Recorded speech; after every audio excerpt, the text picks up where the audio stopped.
Who wants to dispute that she didn't look like Vanderlei? She got up and she was like walking up the stairs, jacked up on steroids. Did this MMA Legends kid get bullied in school because of comments made by Dana White and Joe Rogan? Let's dive in and talk about the entire Cris Cyborg versus the UFC Saga. MMA's only Grand Slam champion, Cris Cyborg, has had many issues with the UFC color commentator Joe Rogan and UFC president Dana White. It all started in 2014 when White mocked Cyborg and even mimicked her during a media scrum. I said, when I saw her at the MMA Awards, she looked like Vanderlei Silva in a dress and heels. And she did. Didn't she not? Who wants to dispute that she didn't look like Vanderlei? She got up and she was like walking up the stairs, jacked up on steroids, beyond belief, and looked like Vanderlei Silva in a dress and heels. Then a year later, on Joe Rogan's popular podcast, The Joe Rogan Experience, Joe asked his friend and fellow comedian Tony Hinchcliffe to make an anatomical joke on Cris. Before you have Cyborg have her first fight in the UFC, have Tony roast her.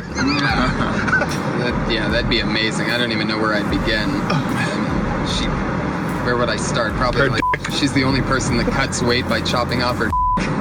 Cyborg clapped back on Twitter, as you do, and Joe eventually said sorry for his antics. I apologized to her, me and her, no one around, face to face. Cris made her long-awaited UFC debut in 2016 and fought in the organization till 2019, going 7-1 and winning 3 title fights. By the time she left the UFC, she had held an undisputed championship in 3 major MMA promotions. Her UFC tenure was very tough behind the scenes, as according to Dana White, she and her management were very hard to deal with. She was released from the UFC after her last fight at UFC 240, which stemmed from an incident in which Cyborg's team posted a doctored video on her YouTube channel, which misinterpreted what Dana White was saying.